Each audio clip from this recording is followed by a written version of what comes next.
তেখেতসকলৰ সুবিধাৰ কাৰণে আমি এখন নতুন ভেনিটি ভেন যোগ কৰিছোঁ, যিখনৰ নাম হৈছে জয়মতী।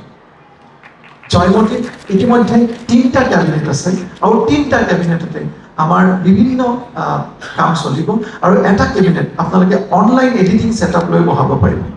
গতিকে এতিয়া প্ৰযোজক আৰু পৰিচালকসকলৰ কাৰণে সুবিধা হোৱাকৈ যথেষ্টখিনি সামগ্ৰিক উন্নয়ন আমি কৰিবলৈ চেষ্টা কৰিছোঁ। আমি জানো যে যদি ইনফ্ৰাষ্ট্ৰাকচাৰ ডেভেলপমেণ্ট কৰা নহয় তেতিয়াহ'লে সামগ্ৰিক উন্নয়ন কেতিয়াও নহয়। আমি জানো যে আমি যদি অসমীয়া ছবি জগতক উদ্যোগীকৰণ কৰিব বিচাৰিছোঁ, এক উদ্যোগ হিচাপে নাম দিব বিচাৰিছোঁ, তেতিয়াহ'লে নিশ্চিতভাৱে আমি ইনফ্ৰাষ্ট্ৰাকচাৰ ডেভেলপমেণ্ট কৰিব লাগিব। আৰু সেই ইনফ্ৰাষ্ট্ৰাকচাৰ ডেভেলপমেণ্টৰ বহুতকেইটা স্তৰ আমি পাৰ কৰিছোঁ আৰু অনাগত দিনত আমি আৰু পাৰ কৰিবলৈ সক্ষম হ'ম।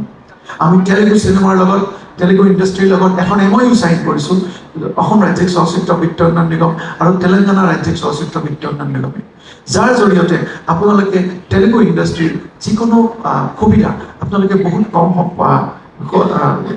শুল্কৰ বিনিময়ত আপোনালোকে ল'ব পাৰিব। আৰু তেনেকুৱা বহুতকেইটা কাম আমি কৰিবলৈ ওলাইছোঁ। আমাৰ সাংস্কৃতিক পৰিক্ৰমা বিভাগৰ সন্মানীয় অতিৰিক্ত মুখ্য সচিব বি কল্যাণ চক্ৰৱৰ্তী ডাঙৰীয়াক মই ধন্যবাদ জনাব বিচাৰিছোঁ। তেখেতেও যথেষ্টখিনি কাম আমাক সহায় কৰিছে। মই বহুত দীঘলীয়া বক্তব্য নাৰাখোঁ। আজিৰ এই মুহূৰ্তত মাননীয় ৰাজ্যপাল মহোদয় আমি আমাৰ ওচৰত পাই নিশ্চিতভাৱে আৰু যথেষ্টখিনি আনন্দিত হৈছোঁ। আগন্তুক সময়ত আপোনালোকৰ সহায় সহযোগেৰে অসমৰ সাংস্কৃতিক জগত, অসমৰ শিল্প জগত, অসমৰ ছবি জগতে এক বিশেষ মাত্ৰা পাব বুলি আমি আশা ব্যক্ত কৰিছোঁ আৰু মই চমু বক্তব্য সামৰণি মাৰিছোঁ। ধন্যবাদ। ধন্যবাদ।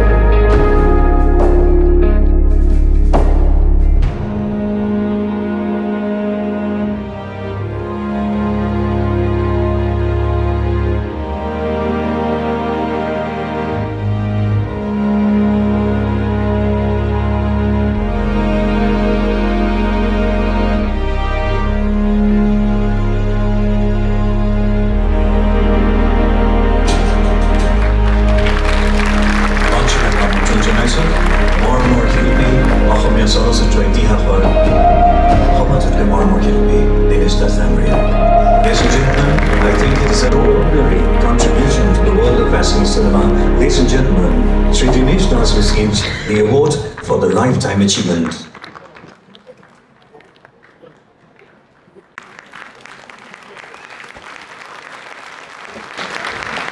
I request Honorable Governor Sir to kindly do the honors.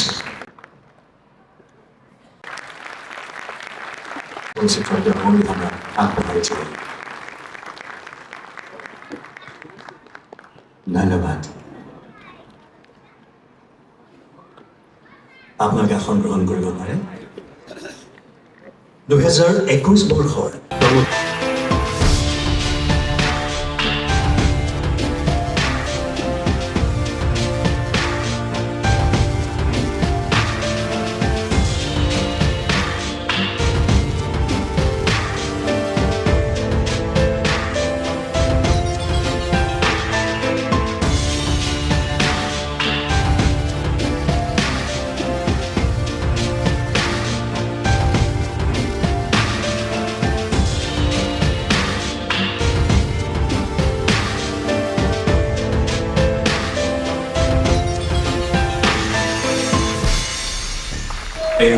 অসমৰ মৰমৰ শিল্পী জয়ন্ত ভাগৱতীৰ জীৱন পৰিক্ৰমা।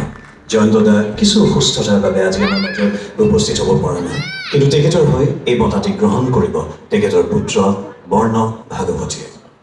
মই মঞ্চলৈ বৰ্ণমক আমন্ত্ৰণ জনাইছোঁ। মঞ্চত এয়া জয়ন্ত ভাগৱতীৰ পুত্ৰ বৰ্ণ ভাগৱতী। আহক আমি সকলোৱে প্ৰাৰ্থনা কৰোঁ, ঈশ্বৰক জনাওঁ যেন জয়ন্ত দা সোনকালে পুনৰ একেবাৰে সুস্থ হৈ উঠে আৰু আমাৰ চলচ্চিত্ৰলৈ আগবাঢ়ি আহে। সাহিত্যিক মনোজ গোস্বামী আৰু উৎপল বৰপূজাৰীয়ে বঁটাটি গ্ৰহণ কৰিছে তেখেতসকলৰ চুটি ছবি সগুণৰ বাবে।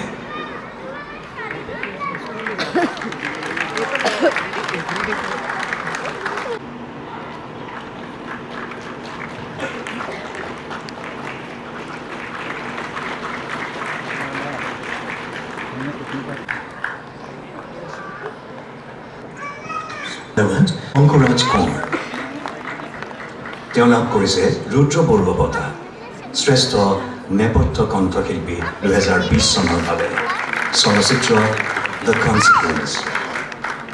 প্ৰতিমা পাণ্ডে বৰুৱা বঁটা লাভ কৰিছে ক্ৰমে জুবলি বৰুৱা আৰু মেগন স্কটে। মঞ্চতীয়া জুবলি বৰুৱা আৰু প্ৰযোজক অপৰাজিতা ভূঞা। মেগন স্কটৰ হৈ এই বঁটাটি তেখেতে গ্ৰহণ কৰিছে। বঁটা গ্ৰহণ কৰিছে শ্ৰী শংকৰলাল গোয়েংকা।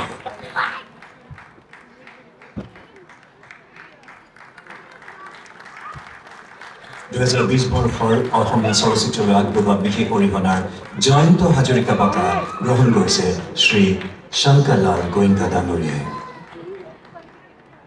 ধন্যবাদ। তথ্যচিত্ৰৰ নৰেন বৰুৱা বঁটা লাভ কৰিছে ব্ৰেকিং দ্য চাইলেন্স, তাৰ পৰিচালক আৰু প্ৰযোজক পাৰ্থজিৎ বৰুৱা। হয়, তেখেতৰ মাতৃ ডিমেনচিয়াৰ ৰোগী, গতিকে তেখেতৰ নামত তেওঁ এই চিনেমাখন উচৰ্গা কৰিব বিচাৰিছে।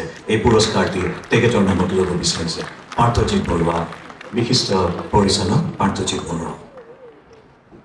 ইপচেনলাল বৰুৱা বঁটা গ্ৰহণ কৰিছে তেখেতৰ চুটি ছবি মঙহ তহাৰ গোন্ধৰ বাবে শ্ৰেষ্ঠ সংগীত পৰিচালকৰ শ্ৰী চৌধুৰী বঁটা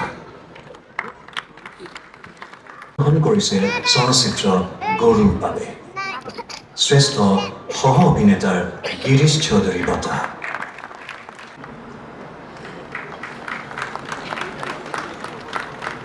ধন্যবাদ। 2020 বৰ্ষৰ শ্ৰেষ্ঠ সংগীত পৰিচালকৰ পাৰ্বতী প্ৰসাদ বৰুৱা বঁটা লাভ কৰিছে অম্বৰ দাসে, চলচ্চিত্ৰ মিডনাইট ছং।